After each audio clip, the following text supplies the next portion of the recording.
It's time now for Back Pages tonight here on Sky Sports News, bringing you a first look at the sports stories in the morning's newspapers. Joining us tonight to see us into the weekend, Miguel Delaney, chief football writer from The Independent, and Mark Ogden, ESPN senior writer. Welcome to you both. Great to have you with us. Let's quickly run through the back pages, and we have a feast of them today. Back page of The Times features an image of Ange Postecoglou with the headline, "So how does Ange cope in a crisis? History shows adversity will not change Postecoglou's attack at all costs approach. Maddison out for the rest of the year." The Times also has the line, "Top flight VAR errors up 50%." And bottom right, "I heard what I heard," insists Tom Curry over racial slur claim. Telegraph front page of the sports supplement has the headline, "Global talks to overhaul VAR." Telegraph also runs two rugby stories, "Curry, I heard what I heard," over race slur, and the image of Andre Pollard alongside the line, "World Cup to Welford Road. We watched semi-final replay at Leicester and everyone booed." He's back for the Tigers on Saturday against the Harlequins. Back page of the Mirror leads with Manchester United, says save our season. Ten Hag calls on senior players to rescue United and himself. And they also have the Chelsea line, "Poch, we told Reece not to play for the Lions." That England story. The Express also lead with Ten Hag's plea for his senior players to step up. "Haul us out of this" is the headline. Double blow for Spurs. Mentioned injuries to Maddison and Van der Ven also feature. Blues back Reece no to England. Guardian has a special report by Nick Ames inside the air raid shelter with Mariupol women. "If it weren't for the occupation, we could have been champions." They also go big on Manchester United. The headline says, "Step up." Ten Hag calls on senior pros to show leadership. And sticking with United, what can you do? Jonathan Liu, friend of this show, Back Pages tonight, of course, on a manager forced to embrace chaos, he says. OK, well, let's start with the Telegraph story regarding Manchester United. Chaps, Miguel Rashford unhappy with poor run, says Ten Hag. Was there anything groundbreaking what Erik Ten Hag says about Marcus Rashford? No surprise that he's unhappy with one goal, is it? Yeah, maybe the surprise, I suppose, is how explicitly it's been put. Especially, I suppose, it was probably Rashford's run that sort of, I suppose, made Ten Hag's first season at United a success, getting them back into the Champions League, winning that League Cup. And I suppose that was a vision of what Rashford could be as a player. But the one thing, I'm curious as to Mark's opinion on this, the one thing I keep thinking with Rashford at the moment, especially what's happened in the last few weeks, is a lot of the discussion with, say, United signings has been how United have almost become a wasteland for players. Anyone who goes there struggles. Well, is that also true then of players who've been there right through, given the structure of the club?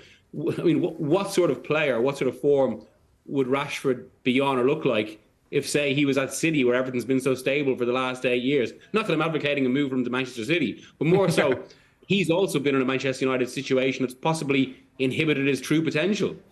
It's a big shout going to City, wouldn't it be? What do you think, Mark, in response to Miguel? I'm not advocating that. Yeah.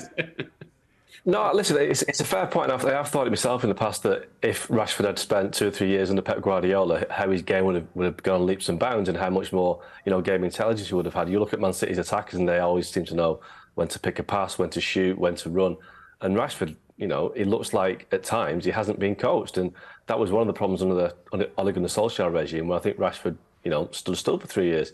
So he is one of many players that have had many managers. I was counting back. I think Luke Shaw and Anthony Martial have had 5 different managers now. And I think Rashford's had 4, maybe 5 as well.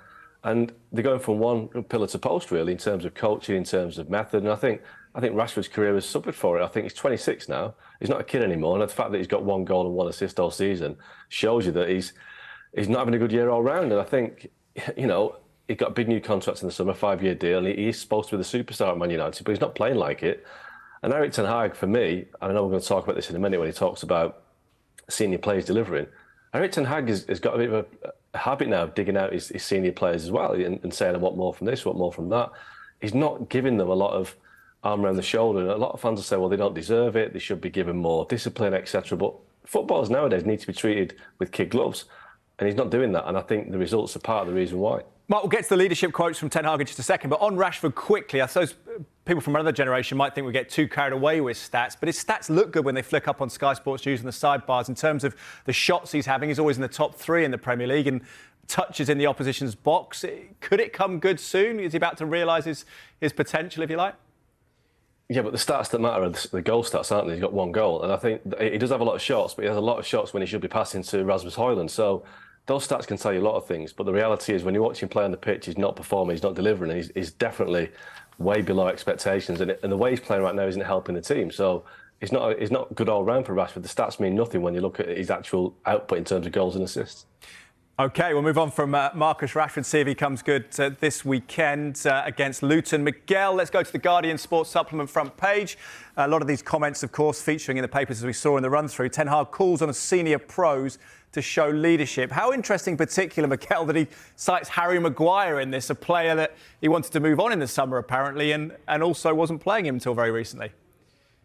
I mean, it could be argued that even that is an indication of Ten Hag's struggles, perhaps his own muddled thinking and his own influence in the situation, given that Maguire, one of the players he's lauding, was someone he tried to force out. Similarly, McTominay, and they forced him into a situation where he has to play them. And all of this comes in a context, of course, where one of the things you hear about Ten Hag's management at the moment is that his response to any setback is pretty much always the same, but more extreme, which is basically more stick and absolutely no carrot. Gets more disciplinarian. What I've heard at the moment is actually a lot more fitness work. And I think a lot of maybe opposition fans and even managers might say that's evident in United's play, that they haven't been doing as much tactical work, because we're not seeing what is supposed to be the Ten Hag ideal. But, I mean, especially as this, what is a crisis now, as it gets worse, I mean, is he not maybe potentially realising that this constant line of frequently criticising the players and the way he's done, and it does, to be fair, it does seem to happen more before games rather than after games, where he's actually a bit calmer, as he was when he was there in Copenhagen on Wednesday. But is this approach working? And because when it comes down to it in situations like that, even if it's subconscious, it means players don't exactly have the will to fight for a manager. And we are talking about 9 defeats in 17 games now, where suddenly a fixture against Luton, where it should be the sort of game where they're thinking about getting back on track, instead it's one that's fraught with risk, because any drop points here becomes even more of a disaster. Yeah, disaster is probably an appropriate word, I suppose, given the position in the table. Haul us out of this is the Express back page headline, gents. Bruno pictured hauling Alejandro Garnacho to his feet. Senior players must lead by example, says Ten Hag. Mark, what's your take on this emphasis on the senior players? And interesting, the Express decision to pick Bruno. Is he the main hope for United at the moment in terms of what we've seen in recent weeks?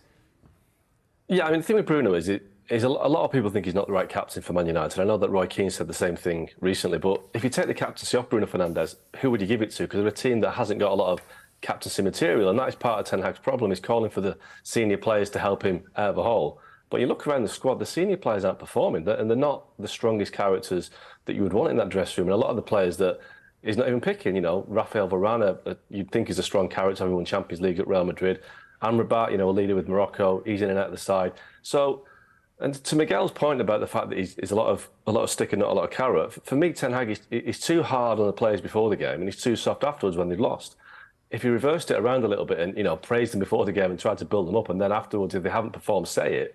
But he's just confusing everybody. He's confusing the players, and you could see in Copenhagen. I was there with Miguel on Wednesday.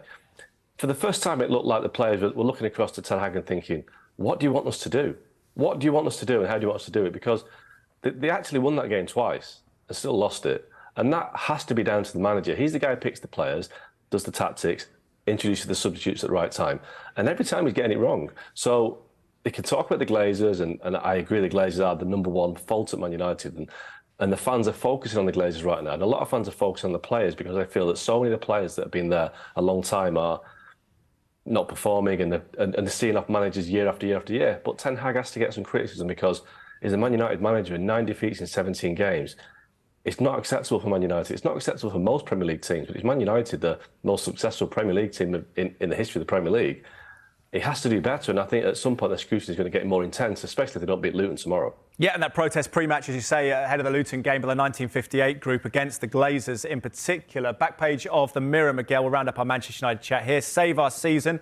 Ten Hag calls on senior players to rescue United, and cheekily, provocatively, they put "and himself" in there. With that, just picking up what Mark said, how important is that he gets a clear picture of his starting 11 against Luton, and maybe in particular in midfield? Mark mentions Amrabat there. Does he need to get a functional 3? He's had McTominay in and out as well of late. Does it need to start getting some consistency there in his selection? Well, one of the constant arguments within United against criticism has been that they've had such an injury crisis, such a spate of injuries, that it's prevented Ten Hag playing the way he wants.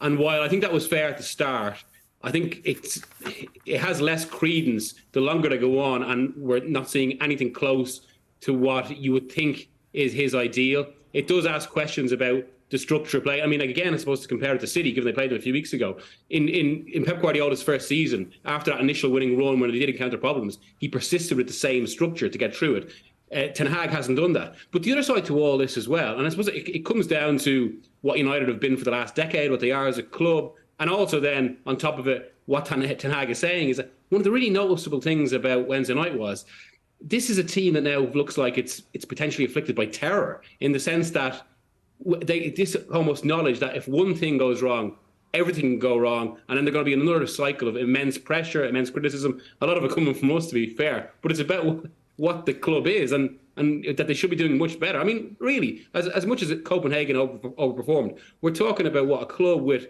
revenue in the tens of millions at most.